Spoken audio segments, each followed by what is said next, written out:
నమస్తే అండి, మీ పేరు? నా పేరు రాచపల్లి ప్రసాద్ అండి. ఎక్కడి నుంచి వచ్చారు sir? State legal cell vice ప్రెసిడెంట్ని, ఈస్ట్ గోదావరి డిస్టిక్ రాజమహేంద్రవరం నుంచి వచ్చాను. ఏంటి సార్ 1 year అవుతుంది కూటమి ప్రభుత్వం అధికారంలోకి వచ్చి, ఎలా ఉంది సార్? అసలు ప్రజలు సంతృప్తిగా ఉన్నారా చంద్రబాబు నాయుడు గారి పాలన పట్ల? చంద్రబాబు నాయుడు గారి పాలన పట్ల అయితే అడ్మినిస్ట్రేటివ్ పరంగా is very experienced and excellent person. ఆయన అడ్మినిస్ట్రేటరు మన ఇండియాలోనే ఎవరు ఉండరు చెప్పాలంటే. అంత అడ్మినిస్ట్రేటివ్ పాలన సాగించేటువంటి నాయకుడు చంద్రబాబు నాయుడు గారు. అయితే గడిచిన 5 ఏళ్లలో ఈ వైఎస్ఆర్ పార్టీలో రాష్ట్రాన్ని ఫైనాన్షియల్గా అధోగతి పాలు చేశారు. దాన్ని గాడిలో పెట్టడానికి చంద్రబాబు నాయుడు గారు ఒక పక్క ఆర్థికంగా, ఇంకొక పక్క సంస్థాగత పరంగా పార్టీని గాడిలో పెట్టడమే కాకుండా అభివృద్ధి సంక్షేమం అనేటువంటి 2 జోడు గుర్రాల మీద చంద్రబాబు నాయుడు గారు స్వారీ చేస్తూ రాష్ట్రాన్ని ముందంజ వేస్తున్నారు. యాక్చువల్గా ఒకటి అమలు చేసుకుంటూ వస్తున్నారు. ఒకప్పుడు రాష్ట్రంలో రోడ్లు చూస్తే 2 wheelers వెళ్ళినా సరే ఎక్కడ చస్తామో మనకు తెలియని పరిస్థితి. ఈ రోజున ఏ రోడ్డు చూసినా బ్రహ్మాండంగా ఉంటుందండి. అలా ఒకటి డెవలప్ చేసుకొస్తున్నారు. హాస్పిటల్స్ కానీ, రోడ్స్ కానీ, అలాగే విద్యకు సంబంధించి కానీ, ఉచిత సిలిండర్లు కానీ, పెన్షన్స్ కానీ, ఒక్కొక్కటి ఆర్థిక అవసరతల్ని అధిగమిస్తూ ఆయన రాష్ట్రాన్ని గాడిలో పెడుతున్నారు. ఆయన పరిపాలన ఎక్సలెంట్గా ఉంది. Is a good administrator. రాష్ట్రంలో రెడ్ బుక్ రాజ్యాంగంతో ముందుకెళ్తా ఉన్నారని, అలాగే ముఖ్యంగా వైసీపీ నాయకుల్ని టార్గెట్ చేసి అక్రమంగా కేసులు పెట్టి ఈరోజు అరెస్టులు చేస్తూ ఉన్నారని పెద్ద ఎత్తున వైసీపీ నాయకులు ఆరోపణలు చేస్తూ ఉన్నారు. ఏంటి సార్ అసలు ఏం జరుగుతుంది రాష్ట్రంలో? నిజంగానే రెడ్ బుక్ పాలన జరుగుతుందంటారా? ఏమండి, ఆరోపణలు అనేటువంటివి చేయడం చాలా సహజం, కానీ వాటిని చట్టపరంగా ప్రూవ్ చేయాలి. ఈ రోజుని రెడ్ బుక్ రాజ్యాంగం నడిస్తే అందులో ఒక్క నాయకుడు కూడా మిగలడు వైఎస్ఆర్ పార్టీలోని. ఎందుకంటే తెలుగుదేశం పార్టీ నాయకులు ఎప్పుడైనా సరే చట్టానికి అతీతంగా ఏది చేయరు, చట్టానికి లోబడే చేస్తారు. ఏవైతే ఆ రోజున వైఎస్ఆర్ పాలనలో అవినీతి అక్రమాలతో, తప్పుడు కేసులతో తెలుగుదేశం పార్టీ అధినాయకుడు సైతం వాళ్ళు అన్యాయమైన కేసులు ఇరికించి జైల్లో పెట్టారు. ఈ రోజున దానికి ప్రతిఫలం అనుభవిస్తున్నారు. ఏదన్నా తెలుగుదేశం పార్టీ చట్టబద్ధంగానే చేస్తుంది తప్ప రెడ్ బుక్ రాజ్యాంగం కాదండి. రెడ్ బుక్లో మెన్షన్ చేసుకున్నారు ఎవరెవరు అక్రమాలకు పాల్పడ్డారో, అవినీతికి పాల్పడ్డారు. వాళ్ళు ఎందుకు ప్రూవ్ చేసుకోలేకపోతున్నారు? ఒకవేళ మేము చట్టానికి అతీతంగా, చట్టానికి వ్యతిరేకంగా తెలుగుదేశం పార్టీ ఏదైనా చేస్తే కోర్టులు ఎందుకు మందలించట్లేదు? అంటే ఇప్పుడు జరుగుతున్న అరెస్టులన్నీ కూడా చట్టానికి లోబడే జరుగుతున్నాయి అంటారు? అన్నీ కూడా చట్టానికి లోబడే జరుగుతున్నాయి. ఏదైనా సరే చట్టానికి అతీతులు కారు ఎవరైనా సరే. ఎటువంటి వ్యక్తి అయినా సరే తప్పు చేస్తే ఖచ్చితంగా శిక్ష అనుభవించాల్సిందే. న్యాయ వ్యవస్థను కూడా మేనేజ్ చేసే స్కిల్స్ ఇప్పుడు చంద్రబాబు నాయుడు దగ్గర ఉన్నాయి అని చెప్పేసి కూడా పెద్ద ఎత్తున వైసీపీ నాయకులు మాట్లాడుతున్నారు.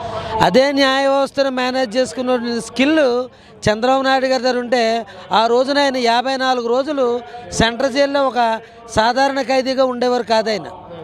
కానీ ఆయనకు అటువంటి అలవాట్లు లేవు. ఇలాంటి ఆరోపణలు చేయడం వైసీపీ యొక్క నైజం. న్యాయస్థానాలని, న్యాయమూర్తుల్ని మేనేజ్ చేయడం అని ఇదంతా కూడా అవాస్తవం. అలా అనుకుంటే డెమోక్రటిక్ కంట్రీలో న్యాయ వ్యవస్థకి విలువ ఉండదు. న్యాయ వ్యవస్థ ఒక స్వతంత్ర ప్రతిపత్తితో కూడింది. దానికి ఎవ్వరూ అతీతులు కాదు, అందరూ సమానమే. ఈ రోజు తప్పు చేస్తే నువ్వు అవ్వచ్చు, నేను అవ్వచ్చు. ఎవరైనా సరే చట్టానికి, చట్ట పరిధికి లోబడి తప్పు చేసిన వాళ్ళు ఎవరైనా శిక్ష అనుభవించాల్సిందే. సార్, ఏపీ లిక్కర్ స్కామ్ ఈరోజు రాష్ట్రంలో సంచలనంగా మారింది. అసలు ఏంటి, ఎలా ఉండబోతుంది అంటారు? ఈ కేసులో పురోగతి ఏమైనా కనిపిస్తుందా? అసలు ఎవరు బిగ్ బాస్ అయ్యి ఉంటారు ఈ లిక్కర్ స్కామ్లో? ఏమంటే ఏపీ లిక్కర్ స్కామ్ అనేటువంటిది ఏ రోజునైతే 2019లో జగన్మోహన్ రెడ్డి గారి ప్రభుత్వం అధికారంలోకి వచ్చిందో ప్రతి వైఎస్ఆర్సీపీ నాయకుడిని గుండెల మీద చేసి చెప్పనండి, ఎంతమంది అభాగ్యులు, ఎంతమంది సంసారాలు కూలిపోయి వాళ్ళ మరణాలు పొందారు కల్తీ మద్యం ఇవన్నీ తాగి. వాళ్ళ మనస్సాక్షిని ప్రశ్నించుకోమనండి.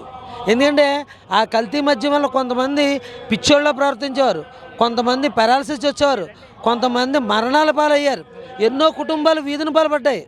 ఆర్థికంగానేటి, ఆరోగ్యపరంగానేటి, అన్ని రకాలుగా కూడా చితికి చిందరమైపోయాయి. ఈ రోజున లిక్కర్ పాలసీలో ఒక్కొక్కరు బయటకు వస్తున్నారు. చివరికి ఎవరు వస్తారనేటువంటిది రాష్ట్రం అందరికీ తెలుసు. Wait and see what will happen in the future. అంటే ముఖ్యంగా జగన్మోహన్ రెడ్డి గారు మాట్లాడుతూ ఉన్నారు, ప్రభుత్వమే ఈ మద్యాన్ని విక్రయించినప్పుడు అలాగే మద్యపాన నిషేధం దిశగా నేను అడుగులు వేసినప్పుడు మద్యంలో కుంభకోణం ఏ విధంగా జరుగుతుంది అని చెప్పి జగన్మోహన్ రెడ్డి గారు మాట్లాడుతున్నారు. అసలు మీరు మద్యపాన నిషేధం ఎక్కడ చేశారు? ప్రతిదీ కూడా నువ్వు cash and carry, A digital payments ఎందుకు అలౌ చేయలేదు? అసలు ఆ సొమ్ములన్నీ ఎక్కడికి వెళ్ళాయి? అసలు ఆ లిక్కర్ క్వాలిటీ ఎప్పుడైనా ఇదైనా మీరు టెస్ట్ చేయించారా? మీరు అమ్మిన మద్యం ఏ రకంగా చెందింది? నాసిరకం మద్యాన్ని ప్రజల మీద రుద్దారు, ప్రజల్ని అనారోగ్యం పాలు చేశారు. ప్రతి పేమెంట్ కూడా క్యాష్ రూపానే తీసుకున్నారు.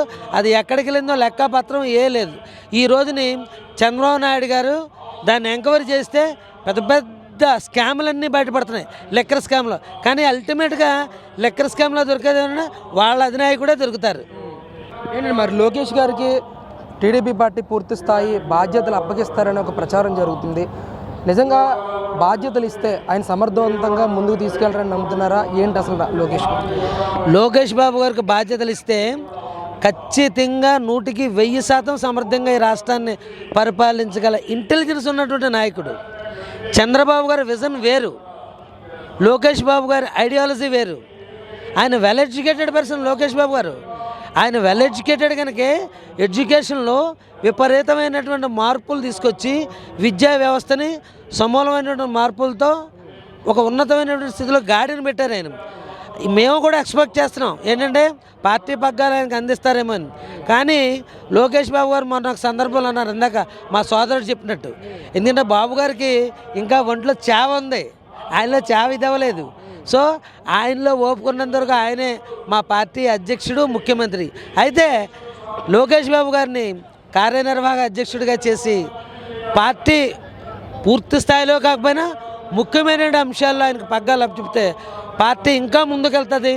యువతరంతో పార్టీని ఆయన బలోపేతం చేసే దిశగా లోకేష్ బాబు గారు ప్రయత్నం చేస్తారనడంలో ఎటువంటి సందేహం లేదు.